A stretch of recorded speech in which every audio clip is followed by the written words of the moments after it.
আসসালামু আলাইকুম। আজকে আপনারা জানতে পারবেন সমুদ্র আমাদের জীবনে কত বড় ভূমিকা পালন করে। সমুদ্র পৃথিবীর সবচেয়ে বিস্তৃত প্রাকৃতিক সম্পদ। আমাদের জীবনের সঙ্গে ওতপ্রোতভাবে জড়িত। এটি কেবল প্রকৃতির এক অপরূপ সৌন্দর্য নয়, বরং মানব জীবন, পরিবেশ, অর্থনীতি এবং বৈশ্বিক আবহাওয়ার উপর এর প্রভাব অসীম। আজ আমরা জানব কিভাবে সমুদ্র আমাদের জীবনকে প্রভাবিত করে এবং কেন এটি আমাদের অস্তিত্বের জন্য অত্যন্ত গুরুত্বপূর্ণ। পরিবেশগত ভূমিকায় সমুদ্র প্রকৃতির ভারসাম্য বজায় রাখতে এবং পৃথিবীর টিকে থাকার জন্য একটি অপরিহার্য অংশ। জলবায়ু নিয়ন্ত্রণের ক্ষেত্রে সমুদ্র সূর্যের তাপ শোষণ করে এবং ধীরে ধীরে তা বায়ুমণ্ডলে ছড়িয়ে দেয়। এটি তাপমাত্রার ভারসাম্য বজায় রাখে, গ্রীষ্মের তাপ কমায় এবং শীতের সময় উষ্ণতা দেয়। সমুদ্রের স্রোত যেমন গালফ স্ট্রিম বিশ্বের বিভিন্ন অঞ্চলের আবহাওয়া নিয়ন্ত্রণ করে।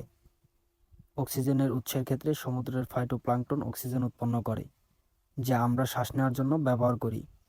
পৃথিবীর প্রায় 50-77% অক্সিজেন সমুদ্র থেকে আসে। কার্বন শোষণের ক্ষেত্রেও সমুদ্র বায়ুমণ্ডল থেকে অতিরিক্ত কার্বন ডাই অক্সাইড শোষণ করে, যা গ্লোবাল ওয়ার্মিং কমাতে সাহায্য করে। এটি জলবায়ু পরিবর্তনের ক্ষতিকর প্রভাব হ্রাস করে। পানিচক্রের ক্ষেত্রে সমুদ্র থেকে বাষ্পীভবন ঘটে এবং মেঘ তৈরি হয়, যা বৃষ্টিপাতের মাধ্যমে পৃথিবীর মিঠা পানির চাহিদা পূরণ করে।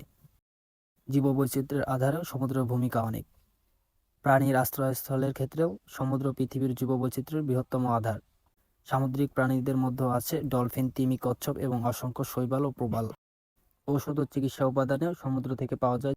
জীববৈচিত্র্য আমাদের চিকিৎসা বিজ্ঞানের জন্য অমূল্য সম্পদ। ক্যান্সার, হৃদরোগ এবং ভাইরাস প্রতিরোধক ঔষধ তৈরিতে সামুদ্রিক উদ্ভিদ ও প্রাণী ব্যবহৃত হয়। বাস্তুতন্ত্র রক্ষার্থেও সমুদ্রের ভূমিকা ব্যাপক। প্রবাল প্রাচীর এবং ম্যানগ্রোভ বন শুধু জৈববৈচিত্র্যের জন্য নয়, বরং উপকূলীয় এলাকার পরিবেশ রক্ষায় গুরুত্বপূর্ণ ভূমিকা পালন করে। অর্থনৈতিক ভূমিকাও গুরুত্ব কম নয়। মৎস্য শিল্পে সমুদ্র পৃথিবীর খাদ্য সরবরাহের একটি প্রধান উৎস। মাছ, চিংড়ি এবং সামুদ্রিক শৈবাল থেকে কোটি কোটি মানুষ তাদের জীবিকা নির্বাহ করে। বাণিজ্য ও পরিবহন ক্ষেত্রে সমুদ্রপথে আন্তর্জাতিক বাণিজ্যের 80% সম্পন্ন হয়। বিশ্বের প্রধান বন্দরগুলো সমুদ্রকেন্দ্রিক, যা বৈশ্বিক অর্থনীতিতে চালিত হয়। প্রাকৃতিক সম্পদের ক্ষেত্রেও সমুদ্র থেকে তেল, গ্যাস এবং খনিজ পদার্থ আহরণ করা হয়, যা আধুনিক শিল্প এবং প্রযুক্তি উন্নয়নে ব্যবহৃত হয়। পর্যটন শিল্প সমুদ্র তীরবর্তী স্থানগুলো পর্যটকদের আকর্ষণ করে, যা অনেক দেশের অর্থনীতির অন্যতম প্রধান উৎস। প্রাকৃতিক দুর্যোগ থেকে রক্ষা ম্যানগ্রোভ বন ঝড় এবং জলোচ্ছ্বাসের শক্তি শোষণ করে, উপকূলীয় অঞ্চলকে রক্ষা করে। সুন্দরবন যেমন বাংলাদেশকে ঘূর্ণিঝড়ের হাত থেকে বারবার রক্ষা করেছে। প্রবাল প্রাচীর সমুদ্রের ঢেউয়ের শক্তি কমায় এবং ভূমিক্ষয় রোধ করে। ভূমিক্ষয় রোধে সমুদ্র উপকূলীয় অঞ্চলে পলি জমা করে নতুন নতুন ভূমি তৈরি করে।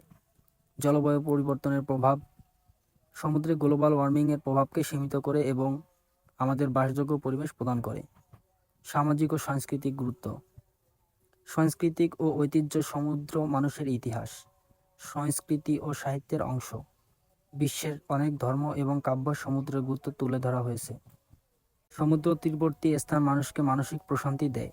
সাঁতার, সার্ফিং এবং নৌকাবিহারের মতো কার্যক্রম মানুষকে বিনোদিত করে। পরিশেষে সমুদ্র আমাদের পরিবেশ, অর্থনীতি, জীববৈচিত্র্য এবং সংস্কৃতিকে একটি অপরিহার্য ভূমিকা পালন করে। এটি আমাদের শুধু খাদ্য এবং প্রাকৃতিক সম্পদই সরবরাহ করে না, বরং আমাদের রক্ষা করে প্রাকৃতিক দুর্যোগ থেকে। তবে সমুদ্রকে রক্ষা করার দায়িত্ব আমাদের। দূষণ, অতিরিক্ত মৎস্য আহরণ এবং জলবায়ু পরিবর্তন সমুদ্রের উপর হুমকি সৃষ্টি করেছে। আসুন আমরা সকলে মিলে সমুদ্রকে রক্ষা করি এবং এর সঙ্গে আমাদের সংযোগ অটুট রাখি।